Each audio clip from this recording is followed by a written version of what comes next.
Sabi nyo kanina, kahit sino masagasaan, wala tayong sasantuhin, kahit congressman, kahit senador.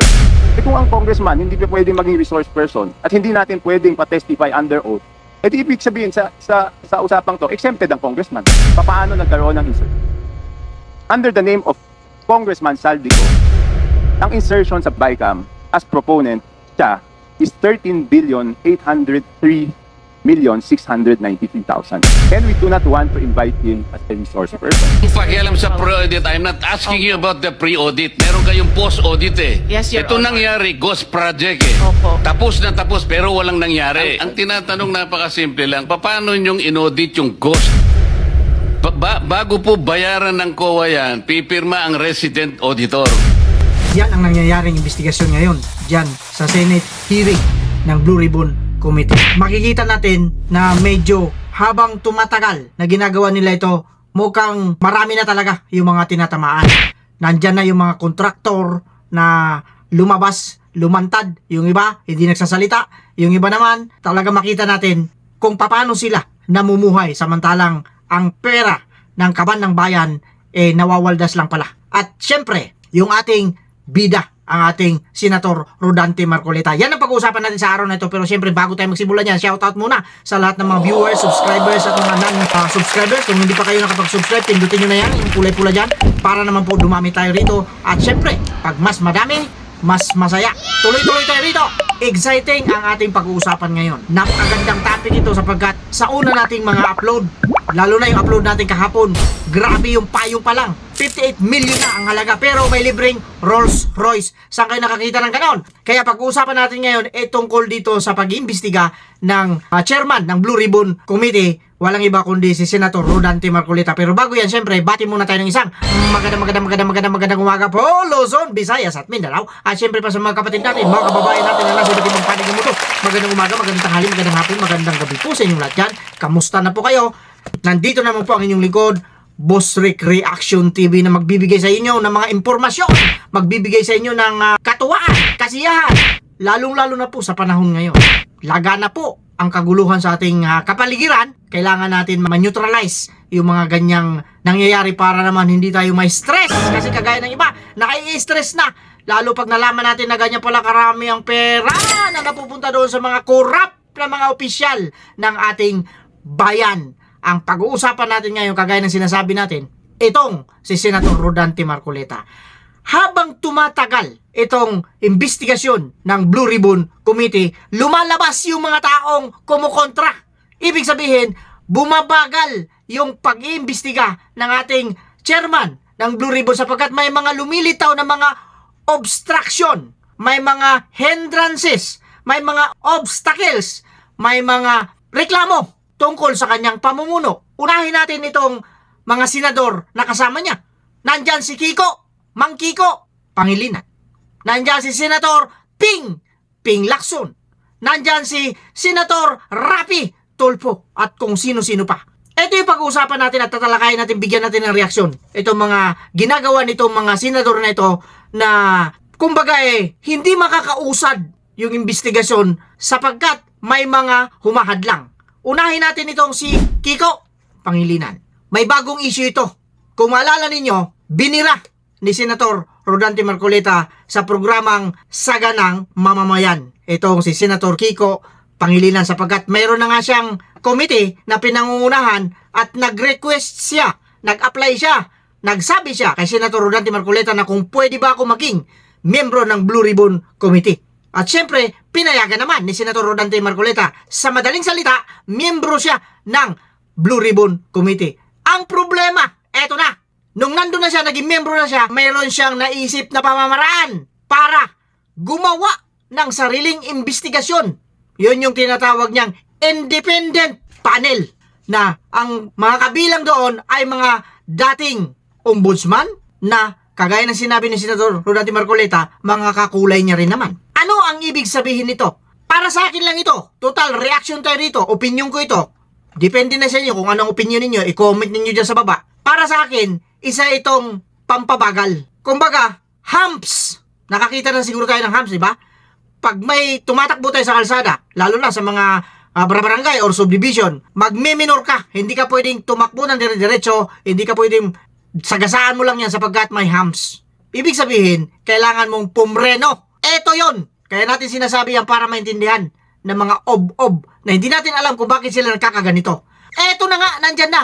Meron na ngang isang Senator Rodante Marcoleta na nag-iimbestiga para malaman kung sino ba talaga ang mga utak nitong mga korupsyon na ito. At meron na ngang lumabas na mga galamay, pero hindi pa ito talaga yung totoo. Ibig sabihin lang nito, meron na silang susi. Ito yung magbubukas kung sino talaga yung mastermind sa kanila. Kaya nga doon sa isang kontraktor na sinabihan ni Senator Rodante Marcoleta, magturo ka na lang. Baka sakali hindi ka nakakasuhan. At syempre, basta ibalik nyo lang yung pera ng kaban ng bayan. Ito ang stand ko rito. Ito ang problema sa atin rito eh. Pag Pilipino talaga, hindi natin maiwasan na ganito. Pag nakikita kasi nila na may isang tao talagang desidido, determinado sa kanyang ginagawa at walang kinakatakutan, walang tinatago, gusto niya talaga lumitaw yung katotohanan at gusto niya bawiin yung mga pera ng kaban ng bayan na napunta lang sa wala. Yan yung sakripisyo na ibinibigay niya. Pero hindi nila nakita yon. Bakit? May mga ego kasi itong mga ito. Pride kung tawagin para mas madaling maintindihan. Ayaw nilang masapawan.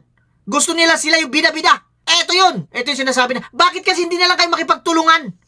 Total, nandyan na rin lang ang Senator Marcoleta. Tulungan na ninyo kung talagang wala kayong ginagawang masama. Di ba? Napansin ninyo? Punta tayo kay Ping Lacson. Eto si Ping Lacson, bilib ako rito. Bakit? Ito yung nabubunyag.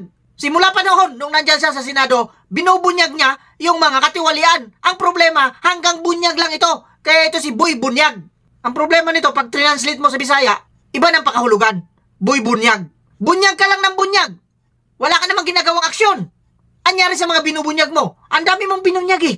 Kahit ngayon kaibigan mo si Ted Filon, nagtatanong na sa'yo, nagtataka na sa'yo. Bakit bunyag ka na bunyag?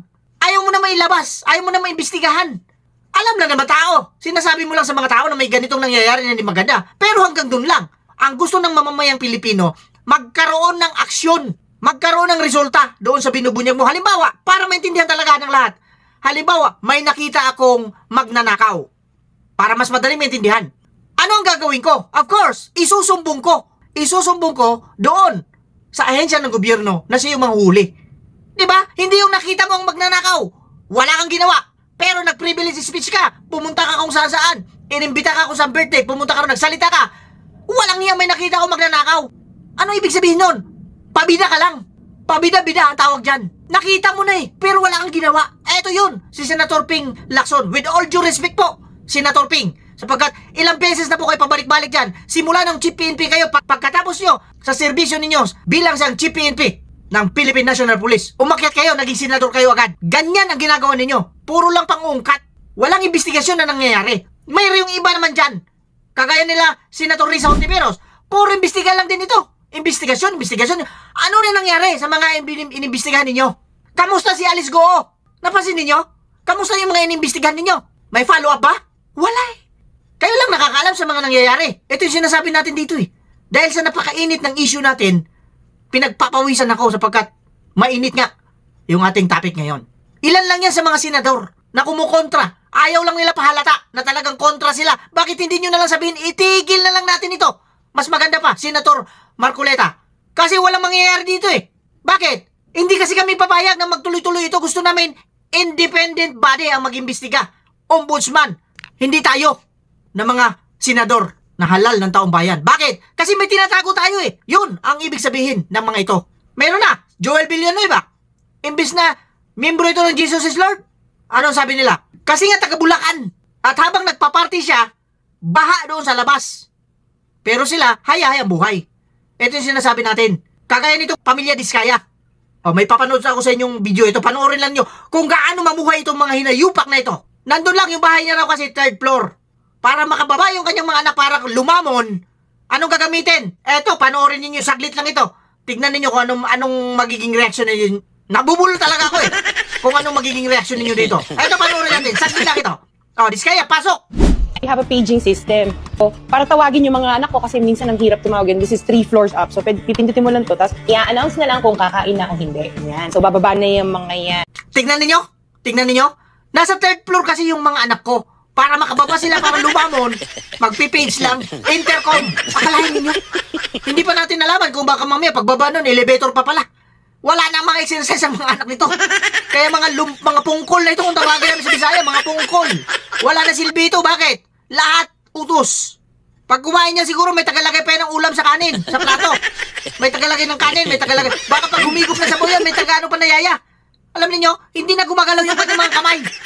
Nagiging ano na to, PWD. Eto, base lang ito sa aking talagang iniisip ko lang na ganun. At karapatan ko naman ito. Ha? Kasi nga sa sobrang dami ng pera nila, kung mapansin ninyo, nakita ninyo, eto, panoorin natin. Ito, konti lang ito. Saglit lang ito. Sir,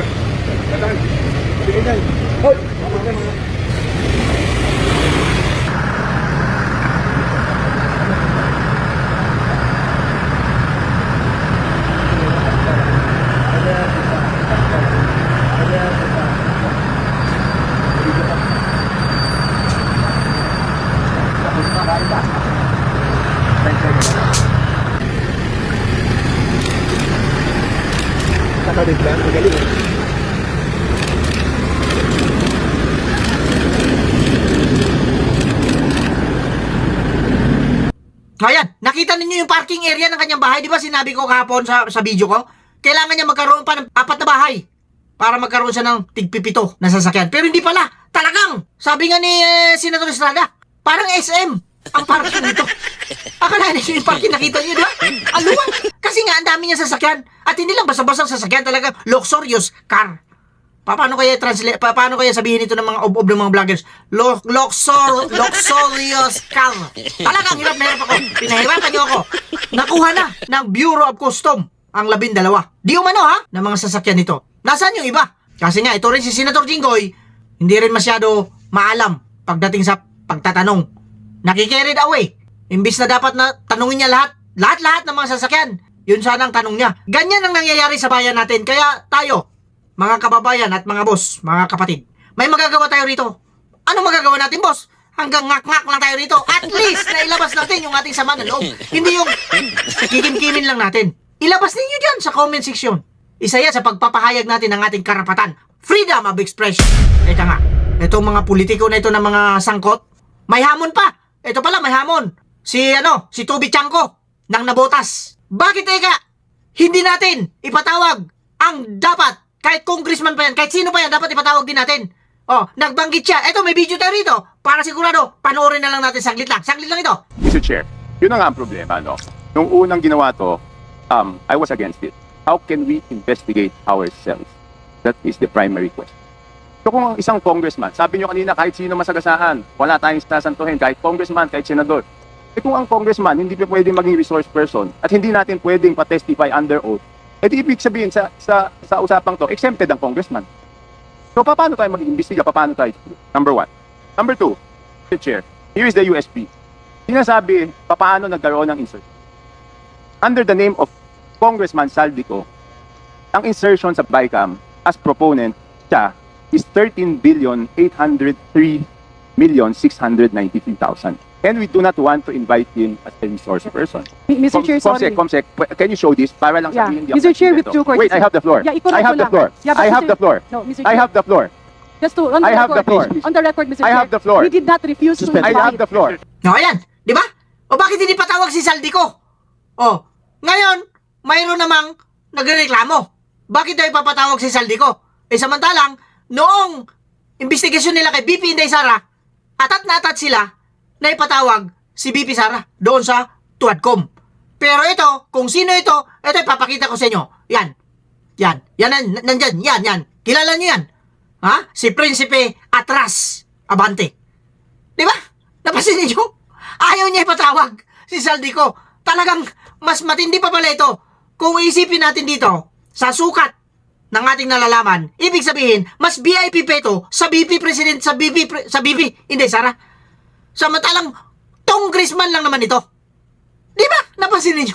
Ito yung sinasabi natin dito, bakit kaya?